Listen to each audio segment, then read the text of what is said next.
চচে ভূঞা মই আজি মহাভাৰতৰ সাধু কম আপোনালোকে চাব এসময়ৰ কথা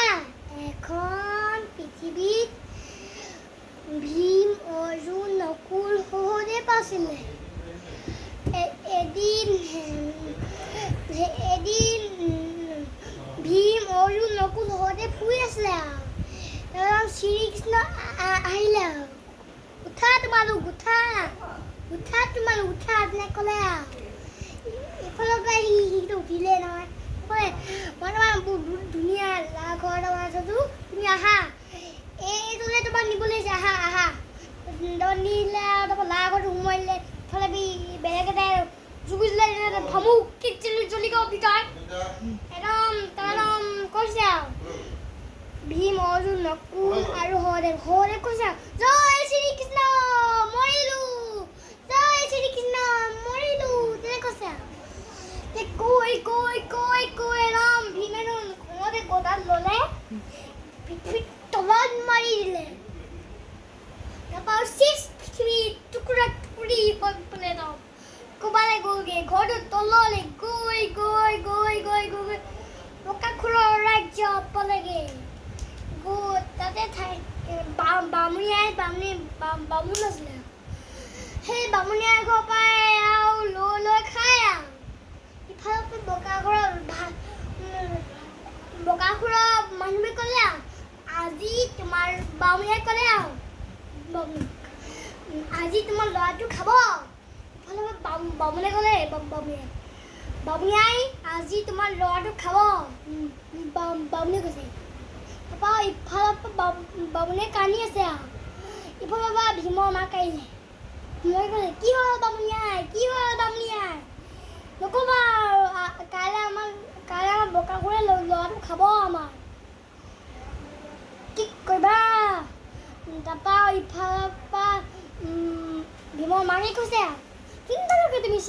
তোমাৰ ল'ৰা দিবলৈ ভীমক পঠিয়াম ভীমে বকাসুৰক মাৰি পেলাব পাৰিব হ'ব তেতিয়া যোৱা যেতিয়া তাৰপৰা পঠিয়াই তাৰপৰা ভীমক ক'লেগৈ ভীমৰ মাকে তুমি তোমাক কাইলৈ বকাসুৰে লৈ যাব বকাসুৰ মাৰি পাৰিবানে তাৰপৰা ভীমে কৈছে পাৰিম কৈছে কাইলৈ ভীমক লৈ গৈছে আৰু বামুণীয়ে ল'ৰা বুলি গৈ একদম ইফালৰ পৰা ভীমক শিকুলি মাৰি গৈছে আৰু ইফালৰ পৰা বকা ৰান্ধি ধুনীয়া ভাত বনাইছে হাতত ভাত বনাইছে হাতত ডিম বনাইছে হাতত মাংস বনাইছে বনাই দৌৰাই আনিলে বস্তু গুণ পালে তেনেকৈ নাকে গুণ জ্বলে দেখিলে দেখোন ধুনীয়া বস্তু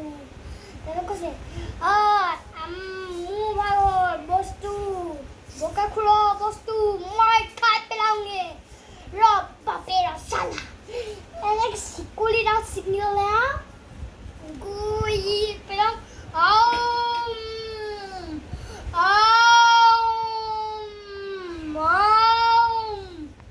তাৰপৰা ইফালে বকাসুৰ মাৰি দিলে বকাসুৰ আহিছে কৈছে আনদিনা বলিয়াহে ঘৰ বজাই গলি আজি দেখোন বলিয়াহে হাঁহে খোলা খুলি তাৰপৰা ইফালৰ পৰা ভীমে বকা মাতুল আৰে বকাসুৰ ভাই তই থাক চাই মই পেলাও খাই হা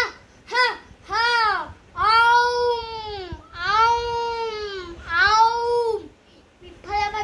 বকাসুৰ খং উঠিলে যুদ্ধ এৰম লাগি গ'ল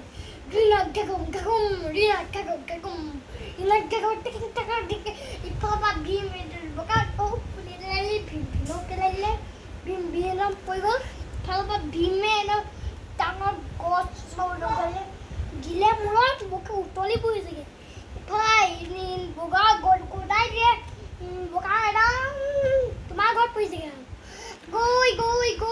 একদম এই যুদ্ধ কৰি ইফালে বকাসুৰে ভীমক দৌৰাই আহিছে ইফালৰ পৰা ভীমে বকা দৌৰিছে কৰি ইফালৰ পৰা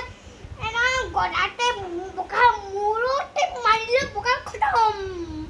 মৰি থাকিলে তাৰপৰা মানুহে কৈছে বাবা আজি আমাৰ কোনো কাকো দিব নালাগে তুমি কোন নমস্কাৰ।